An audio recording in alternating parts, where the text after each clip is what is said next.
Hello दोस्तों, कैसे सब आप लोग। आज के इस सेशन में आपका हार्दिक अभिनंदन। जैसे कि बेटा आपको मेरे बैकग्राउंड स्क्रीन में क्लियर दिख रहा है कि नवोदय विद्यालय समिति, तो अभी लास्ट 2025-26 के सेशन में कुछ बच्चों ने एग्ज़ाम दिया होगा डेफिनेटली, और बहुत अच्छा आपका एग्ज़ाम गया होगा। आई होप, मैं ये आशा करता हूँ। और जो बच्चे इस साल 5वीं क्लास का एग्ज़ाम दे रहे हैं या 5वीं क्लास में पढ़ रहे हैं, तो आप सभी बच्चों को पता है कि नवोदय विद्यालय में जो एंट्रेंस टेस्ट लगता है क्लास 6, क्लास 9 एंड क्लास 11 के लिए लगता है। तो आज खास हम उन बच्चों के लिए बात कर रहे हैं जो क्लास 5th में पढ़ रहे हैं और क्लास 6 में जाने के लिए एनवीएस के लिए कुछ अपना सपना देख रहे हैं। तो बेटा आप सबके लिए कुछ महत्वपूर्ण इन्फॉर्मेशन मैं आपके लिए इस वीडियो में साझा करने वाला हूं।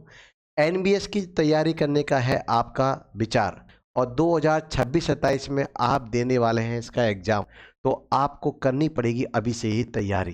तो बेटा आप सबके लिए, जिन बच्चों को नहीं पता, तो फर्स्ट ऑफ ऑल मैं बता देता हूं कि आपकी एनवीएस की जो एग्ज़ाम है 2026 के अंदर आपका जो फॉर्म आने वाला है वो जून मंथ में हर साल टेंटेटिवली आता है। तो अप्रोक्स जून में आपका फॉर्म आता है। तो जो बच्चे तैयारी करने के लिए सोच रहे हैं, अभी से ही जून के लिए आप फॉर्म भरने के लिए मेंटली प्रिपेयर हो जाएं। और जून के बाद फॉर्म भरने के बाद ये जो एग्ज़ाम है वो आपके दिसंबर मिड या दिसंबर एंड में लगती है। जैसा कि 2025-26 वाले बच्चों के पॉइंट ऑफ व्यू से देखा जाए तो ये एग्ज़ाम जो है आपकी 15 दिसंबर को लगी थी। इसी प्रकार अप्रोक्स इस दिसंबर मिड के बाद कभी भी आपकी एग्ज़ाम लग सकती है। तो सभी बच्चों को जो तैयारी करना चाह रहे हैं उनके लिए ये सूचना है। दूसरी बात कि आपका ये मानना है कि सर ये हमारी इसमें एज लिमिट क्या है, तो मैं बता देता हूँ। इसके कुछ क्राइटेरिया है जो आपको फुलफिल करने होते हैं। क्राइटेरिया नंबर 1, आपकी जो एज लिमिट है वो 10 साल से 12 साल के बीच में होनी चाहिए। क्राइटेरिया नंबर 2, आप क्लास 5th के स्टूडेंट होने चाहिए। ये दो इसके मिनिमम क्राइटेरिया है। तीसरी बात, इस क्राइटेरिया के बाद में यदि हम बात करें कि सर आपका जो पेपर है इसमें पेपर में आता क्या है, कुछ स्पेशल चीज़ें आती है क्या, ये पेपर कितने नंबर का होता है, कितने क्वेश्चंस आते हैं, क्या नेगेटिव मार्किंग है, इन सब के बारे में भी इस वीडियो में मैं आपको बताने वाला हूँ।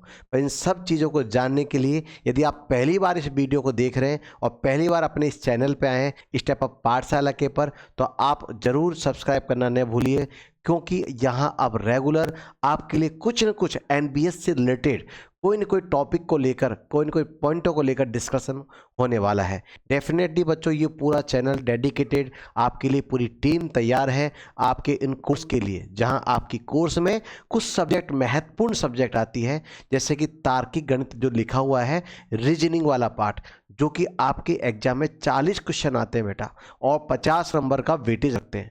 आप 50 नंबर का वेटेज का मतलब है आधा पोर्शन, 50% पोर्शन।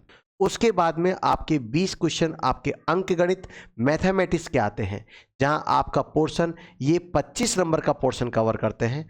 उसके बाद हम तीसरे सेक्शन की बात करें तो तीसरे सेक्शन में आपकी आती है विषय, आपकी सब्जेक्ट कौन सी, इंग्लिश या हिंदी।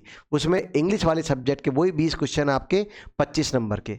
तो टोटल यदि हम बात करें तो आपके तीनों सब्जेक्ट मिलाकर 80 क्वेश्चन आते हैं। कितने क्वेश्चन आते हैं? 80 क्वेश्चन।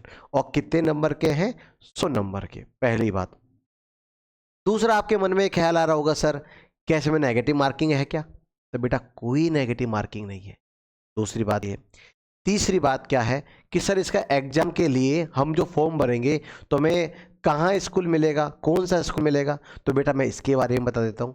आप जिस डिस्ट्रिक्ट से बिलोंग करते हैं, आपके पेरेंटल डिस्ट्रिक्ट जहाँ है, जहाँ 5th क्लास आपने पास करी है, उस 5th क्लास वाले एरिया में जिस डिस्ट्रिक्ट में आपने पास किया है, उस डिस्ट्रिक्ट में जो नवोदय विद्यालय है, आपको जो आपका एडमिशन है 6th क्लास में उस एनवीएस के अंदर होगा। दूसरी बात, यहाँ इस एनवीएस के अंदर एक खास बात को बता देता हूँ कि 75% जो क्राइटेरिया जिसको बोलते हैं ना, 75% रिजर्वेशन रूरल वाले बच्चों को मिलता है। ठीक है, तो यदि आप अर्बन एरिया से हैं तो यहाँ एक छोटा सा ड्रॉबैक है कि आप, और दूसरा यदि आप रूरल एरिया से हैं तो आपके लिए एक प्लस पॉइंट है कि जितनी भी सीटें होती है उस सीट का, उस डिस्ट्रिक्ट में जितनी भी सीट है उस सीट का 75% जो पार्ट है वो डेडिकेटेड, वो किसको अलॉट होता है? वो आपके रूरल वाले बच्चों को होता है। तो जो बच्चे रूरल एरिया से बिलोंग करते हैं तो उनके लिए बहुत अच्छा, बहुत गुड बोला, बहुत अच्छा मौका है बेटा। दूसरी बात यदि हम बात करें बेटा यहाँ एडमिशन के बाद आपकी पढ़ाई बिल्कुल सेंटर बोर्ड से प्रॉपर तरीके से होती है। इवन आपको सब कुछ पता होगा इसमें क्या क्या फैसिलिटी होती है। अपन जो नेक्स्ट वीडियो आएगा वहाँ डिटेल से बताएंगे एक एक चित्र के द्वारा कि क्या वहाँ फैसिलिटी होती है, कैसे पढ़ाते हैं, खाने पीने का क्या तरीका है। तो आप चैनल को ज़रूर सब्सक्राइब कर लेना, क्योंकि इस चैनल से जब आप सब्सक्राइब कर रहे हैं और आपका मोटिव यदि एनवीएस में जाना है तो आपका मिशन हम मिलकर साथ में पूरा करेंगे, ये हमारा वादा है। तीसरी बात बेटा, आपको हमने सिलेबस की पूरी बता दी है, कोर्स में क्या आएगा, नेगेटिव मार्किंग कैसे है, वो सब मैंने बता दी। अब हम नेक्स्ट वीडियो के अंदर आपके बारे में आपके लिए लेके आएंगे कि डॉक्यूमेंट में क्या क्या नीड है। तो नेक्स्ट वीडियो का आप वेट करें। जब तक के लिए जय हिंद, जय भारत, धन्यवाद।